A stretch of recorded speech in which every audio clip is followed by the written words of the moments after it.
El turno establecido, recordarán en Junta de Portavoces, es de 20 minutos.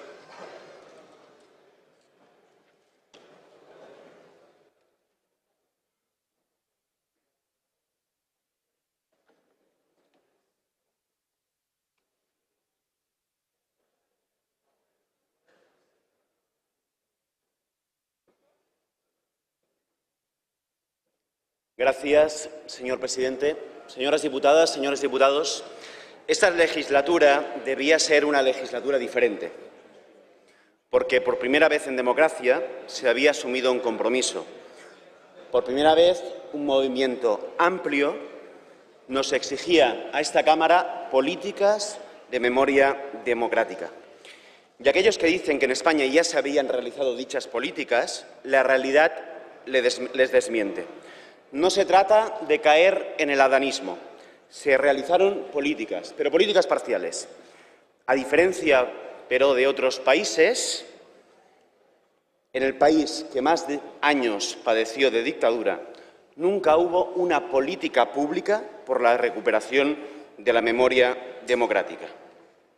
Y es que en este país algo no se había hecho bien cuando no se podía acceder a los archivos desordenados de la represión, cuando la simbología franquista convive aún en nuestras calles, cuando quien reclamaba la revisión de las sentencias se encontraba por parte de determinados jueces la invocación de las leyes de la represión. Algo no va bien cuando hoy, incluso hoy, el principal partido de la oposición relativiza lo que fue el franquismo, habla de placidez. No sé si hablan de la placidez de las cárceles, de los cementerios o de las torturas, o reinventa la historia, como decía Fraga, diciendo que fue la República la responsable de la guerra civil y de la dictadura.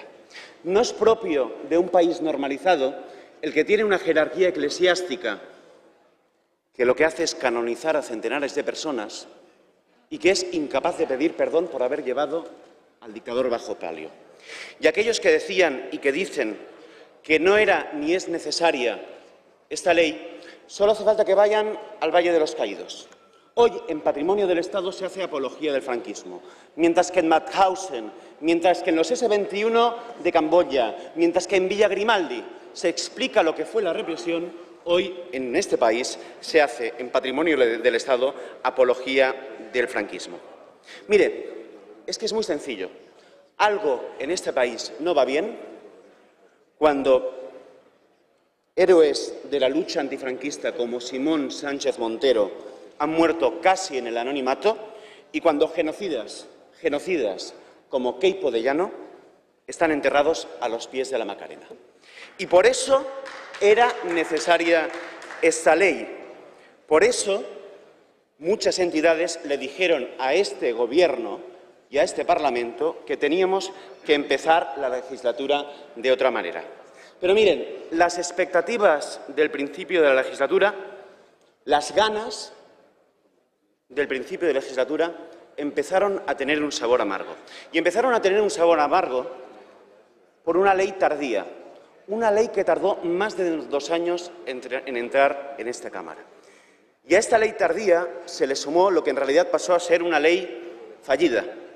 Un proyecto de ley presentado por el Gobierno que era equidistante, que no condenaba el franquismo, que se reducía a la memoria familiar o individual, una ley que se limitaba a hablar de un Consejo de Notables que decidiría sobre lo que fue justo y aquello que no lo fue, y aquella ley se convirtió en frustración por una mala ley. A este sabor amargo se le sumó el sentimiento del arrepentimiento. Un arrepentimiento que empezó a correr como la pólvora entre las filas socialistas. Un arrepentimiento que decía que mejor no haber presentado la ley. Un arrepentimiento que decía que era mejor dar carpetazo a la ley y, por supuesto, durante muchos años no volver a abrir este debate. Y de ahí nuestra insistencia. Era y es fundamental la ley que como mínimo suponga un punto de partida desde el que comenzar a caminar. Y se trataba de aprovechar la oportunidad histórica, la primera oportunidad en 30 años de sentar las bases para la recuperación de la memoria democrática y se trataba y se trata de evitar un riesgo. Y el riesgo es que con el fin de la legislatura muriesen por muchos años más la oportunidad de conseguir esas políticas por la memoria. Y nuestro objetivo fue claro: condena, políticas públicas y declaración con claras consecuencias de la represión. Creo, honestamente, que lo conseguimos. Le hemos dado la vuelta a la ley. Y la ley, a nuestro entender, va a tener tres elementos básicos. Es una ley que pasa ya de la equidistancia a la condena del franquismo, porque se suprimen en toda la ley la referencia a los dos bandos, que estaba contenida de forma transversal en todo su texto, olvidando, como hacía la ley, que se trataba de un régimen legítimo y democrático y de un grupo de sublevados. Se asume por primera vez en una ley no solo la condena expresa de esta Cámara, sino que se asume la más enérgica condena que se ha pronunciado nunca en torno a lo que supuso el franquismo, la declaración de la Asamblea de Parlamentarios del Consejo de Europa. Y se incorpora un relato que hace nuestros los valores de todos aquellos que lucharon por la democracia: guerrilleros, carabineros, UMD, brigadistas internacionales, haciendo nuestra la tradición antifranquista y rechazando de plano por el Congreso de los Diputados ese relativismo histórico en el que se dibuja el franquismo como una dicta blanda, reconociendo y asumiendo por el Congreso de los Diputados como nuestro bagaje democrático lo que hicieron todos aquellos que se opusieron a la dictadura jugándose la vida. Y es más, por primera vez esta Cámara habla en una ley de los sublevados, artículo 15. Y para nosotros eso significa pasar de una ley equidistante a una ley que condena. Segundo objetivo: superar lo que se entendía por memoria familiar o individual. La vicepresidenta ha hablado de la memoria individual o familiar, que no se la negamos. Pero, señora vicepresidenta, en esta ley, por primera vez, se habla de las políticas públicas, que no lo planteaban. En esta ley, por primera vez, se habla de recuperar la memoria histórica. En esta ley se habla de que tendrán que tener un marco institucional, que tendrán obligaciones, que tendrán que cumplir la ley para garantizar que se den esas políticas. Se habla de que se tendrán que retirar escudos, insignias, placas que exalten la sublevación militar. Se dice que los propietarios que no actúen en este sentido se les podrán retirar las subvenciones. Se explica que las excepciones tendrán que ser determinadas por ley. Se hace un catálogo de vestigios de la guerra civil y de la dictadura. Se garantiza que el acceso a los archivos de la represión va a ser universal, que no se tendrá que acreditar el carácter de interesado, que se van a suprimir todas aquellas partes que no permitían el derecho a la verdad, el conocer el nombre de los represores. Miren, esto es una ley que significa políticas públicas y aunque ustedes no lo explica el texto. Para nosotros esto es un elemento de profunda satisfacción. Y es que es más, miren, hace muy poquitos días, en una asamblea, en este caso de Izquierda Unida, Enrique Escobar explicaba, con un vuelo fusilado que tiene, que por primera vez los particulares no tendrán que desenterrar a sus muertos con las palas, sino que tendrán el aval de una ley, que el Gobierno tendrá que realizar un protocolo que asegure la adecuada intervención en las exhumaciones, que tendrá que colaborar institucionalmente, que tendrá que realizar planes de trabajo, que tendrá que sufragar los gastos. Es verdad, no hemos conseguido que sean ustedes los responsables, no lo hemos conseguido todo, pero hemos garantizado que la ley avale lo que es una exigencia de aquellos que tienen abuelos, padres, familiares enterrados en las cunetas. Se da respuestas a los exiliados. Se consiguen políticas públicas por primera vez. Y es verdad, no hemos conseguido todo. En el Valle de los Caídos, nosotros queríamos que no se exaltasen el franquismo. Tendrán la prueba de fuego el próximo 20N. Pero, como decidieron pactar con otros, no hemos garantizado que en el Valle de los Caídos se haga lo que se hizo en todos los espacios de la represión. Explicar el genocidio, explicar la lucha antifranquista. Y no lo hemos conseguido porque ustedes decidieron, en este caso, pactar con otros. El tercer objetivo, el tercer objetivo que teníamos era conseguir que la ley reflejase la nulidad de los juicios franquistas. Y les tengo que reconocer, este ha sido el principal escollo en la negociación con el Gobierno. La situación de partida no era solo que el PSOE no quisiese la nulidad, sino que su voluntad era dejar el marco represor tal y como estaba, a unas sabiendas que la revisión de las sentencias de la represión había supuesto mantener su vigencia. Es más, el Partido Socialista, el Gobierno, nos proponía un Consejo de Notables que decidiría sobre si un juicio había sido justo o no lo había sido. No había respuesta a las reiteradas demandas de anulación de juicios como el de Carrasco y Formiguera, el de Bas de Infante, el de Companys, el de Grimau y el de tantos y tantos otros. Para encontrarnos, empezamos por suprimir los mecanismos de impunidad, al facilitar, como se facilitaba en el artículo 7.3 y el artículo 25.3, el encubrimiento de la identidad de los presuntos autores de abusos, negando que se pudiese identificar esos nombres. Suprimimos esos artículos. Y finalmente el punto de encuentro lo conseguimos con la deslegitimación total de la represión franquista, declarando que los juicios eran contrarios a derecho y que eran, por tanto, ilegales, afirmando que nunca tuvieron las características de un juicio justo, aprobando su carácter ilegítimo, diciendo claramente que las leyes de la represión quedaban expresamente derogadas para que no se puedan invocar por parte de las autoridades judiciales. Y miren, dicha declaración no solo va a suponer la declaración de condena más enérgica que se haya hecho nunca al aparato represor franquista.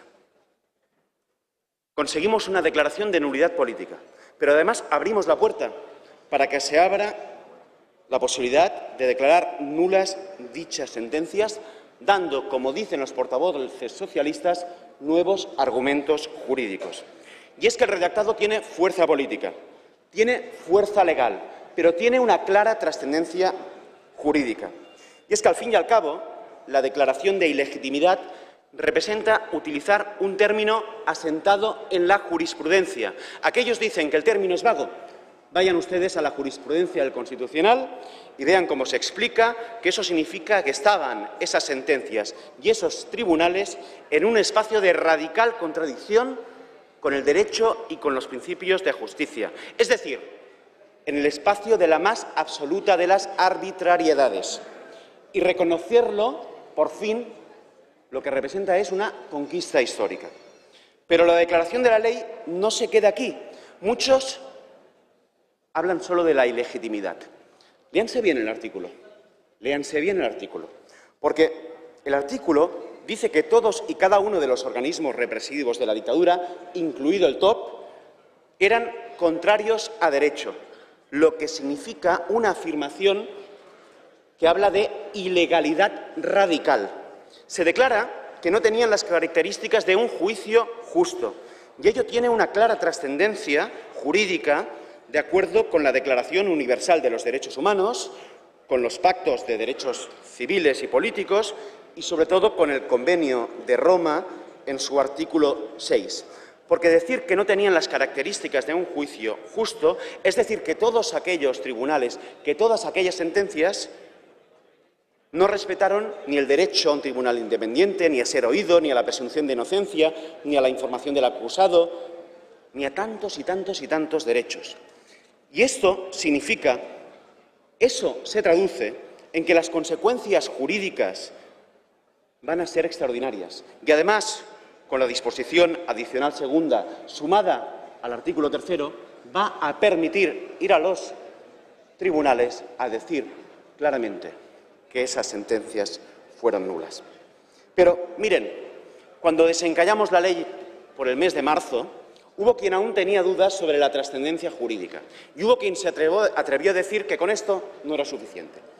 Y por si no era suficiente, nosotros le añadimos un plus a la ley, no solo derogando las leyes de la represión franquista, sino diciendo claramente que esas leyes de la represión franquista no se podrán invocar por parte de los tribunales, como han hecho salas del Supremo para negar la nulidad de dichas sentencias.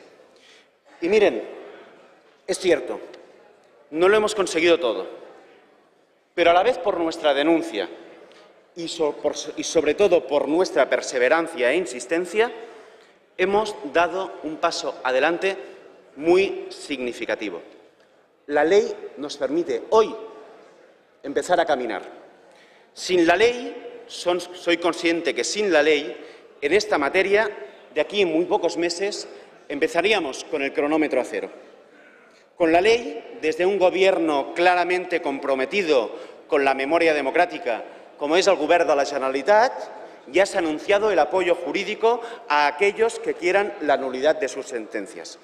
Y con la ley, con estos mimbres, tendremos que decirle al próximo Gobierno que queremos que se garantice el acceso a la justicia de forma gratuita para todos aquellos que quieran ir a la revisión de sus sentencias. Porque ya no solo hablamos de memoria individual o familiar, hablamos de políticas públicas y hablamos de la recuperación de la memoria democrática. Lo dice el texto de la ley. Y es que la ley nos permitirá empezar la legislatura que viene diciéndole al Gobierno que queremos un ministerio fiscal que intervenga. Y yo ya sé que con un Zapatero con las manos libres será difícil que cumpla, pero con un Zapatero con las organizaciones exigiéndoles y desde la izquierda exigiéndole, lo tendrán difícil para negarnos lo que es este derecho. Concluyo ya, señor presidente, quiero acabar con un agradecimiento, con una confesión y con una conclusión. El agradecimiento es a todos aquellos que lucharon, y no que lucharon solo en la guerra civil, que lucharon en los 40 años de franquismo, para que en este país hubiese democracia. A Joan Tristany, a Enric Pubill, a Marcos Ana, a Ángel Rozas, a todas las personas que hoy nos acompañan, a los cantautores que se jugaron la vida, está aquí Elisa Serna. Quiero agradecer además a la sociedad civil, a la alianza entre los abuelos y los nietos, que ha hecho que tantos años después de la muerte del dictador se haya puesto de manifiesto que las heridas, para que se cierren, hay que cicatrizarlas, curarlas, hay que sanarlas. Y que para pasar página, antes de pasar página, hay que haberla leído. El ejemplo yo creo que lo tenemos en muchas entidades, en muchas asociaciones. En la Asociación por la Recuperación de la Memoria Histórica, en la Asociación por la Memoria Histórica, que hoy continúa denunciando las insuficiencias que pueda tener la ley, pero que a la vez dice que la ley es un punto de partida sobre el que empezar a caminar. Tenemos muchos ejemplos.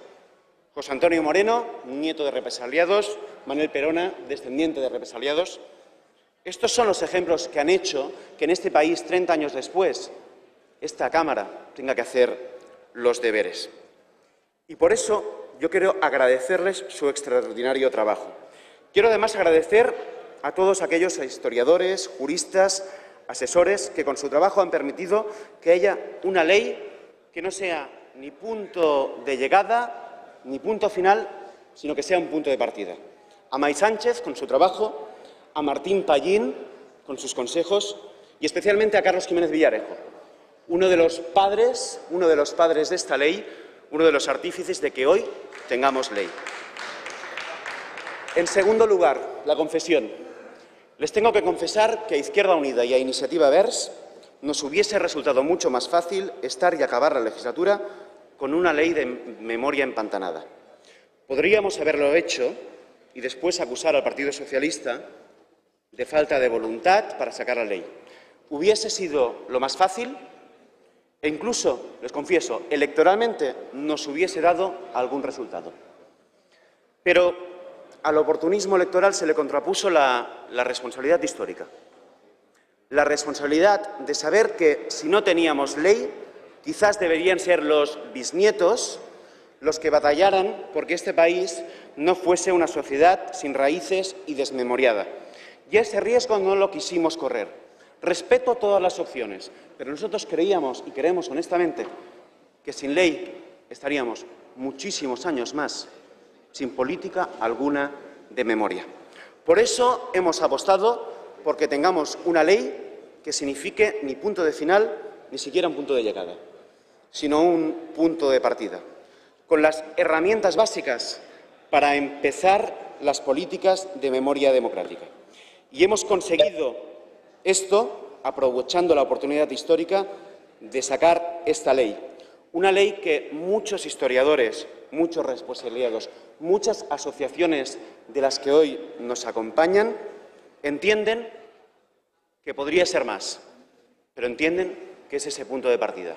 La ley no obedece a todos nuestros sueños, pero la ley está hecha de nuestros sueños. Y desde Izquierda Unida e Iniciativa per Catalunya Verds nos sentimos responsables de cada uno de los elementos positivos de claro avance que tiene la ley. Nunca, tal y como reconocía Jorge Fernández Díaz, portavoz del Partido Popular, un grupo tan pequeño, 5 diputados, había cambiado tanto una ley. Y, miren, nos sentimos orgullosos de los avances y les decimos que las insuficiencias no tienen nuestra paternidad. Allí donde nos ha ido más lejos es porque ha habido un grupo mayoritario, el Partido Socialista, que no ha querido ir más lejos. La ley no es un icono, la ley no es un texto bíblico, la ley es un instrumento y ese instrumento va a empezar a servir. Acabo ya, señor presidente, simplemente con la última consideración. Yo creo que le va a servir sobre todo a los represaliados. Hoy no nos puede acompañar Miguel Núñez.